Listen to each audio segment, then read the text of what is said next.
Turizmi në Shqipëri nuk është vetëm çështje plazhesh të mbushura dhe hotelesh plotë gjatë sezonit veror. Një analizë e fundit e publikuar nga Altax tregon se ndikimi real i këtij sektori shkon shumë për te industrisë drejtpërdrejt turistike, duke u kthyer në një nga shtyllat kryesore të ekonomisë së vendit. Sipas raportit të World Travel and Tourism Council për vitin 2025, multiplikatori ekonomik i turizmit në Shqipëri arrin në 2.6 deri në 2.8 herë. Kjo do të thotë se çdo 1 euro e shpenzuar nga turistët gjeneron edhe 1.6 deri në 1.8 euro shtesë në ekonomi. Nga rreth 5.5 miliard euro shpenzime direkte turistike gjatë vitit 2025, ndikimi total ekonomik vlerësohet të arrijë në 14.3 deri në 15.4 miliard euro. Në këtë mënyrë, turizmi kontribon rreth 26.4% në prodhimin e brendshëm bruto, duke u renditur si sektori me ndikimin më të madh në ekonominë shqiptare. Sipas analizës, ndikimi i madh i turizmit lidhet me efektet indirekte dhe të induktuara që krijon në ekonomi.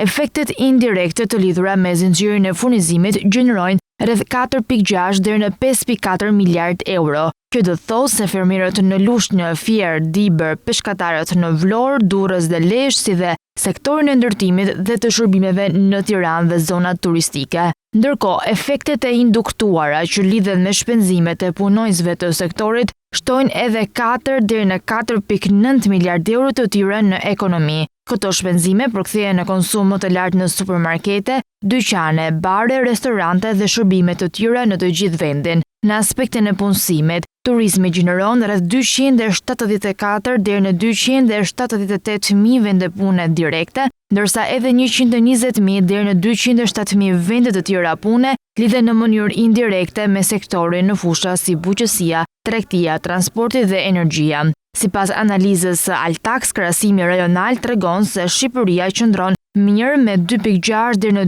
2.8 herë pranë Greqisë dhe Kroacisë, 2.7 deri në 2.9 herë, por pas Malit të Zi 2.9 deri në 3.1 herë dhe mbi Bullgarinë 2.4 deri në 2.6 herë. Megjithatë, analiza thekson se potenciali i turizmit mbetet edhe më i madh. Po kështu, sezonaliteti mbetet një sfidë, pasi rreth 75 deri në 80% e aktivitetit turistik përqendrohet në vetëm 4 deri në 5 muaj të vitit. Sipas Altax, nëse këto kufizime adresohen përmes politikave që nxisin prodhimin vendas dhe zgjerimin e sezonit turistik, multiplikatori ekonomik mund të rritet në 3 deri në 3.2 herë. Kjo do sillte edhe 2 deri në 3 miliard euro shtesë në ekonomi. Në këtë mënyrë, turizmi po shfaqet gjithnjë më shumë si një forcë që lidh sektorë të ndryshëm të ekonomisë dhe rajone të ndryshme të vendit. Sipas analizës, kjo e bën turizmin një element kyç në transformimin ekonomik të vendit dhe një nga shtyllat e modelit të ri të zhvillimit të quajtur Shqipëria 2.0.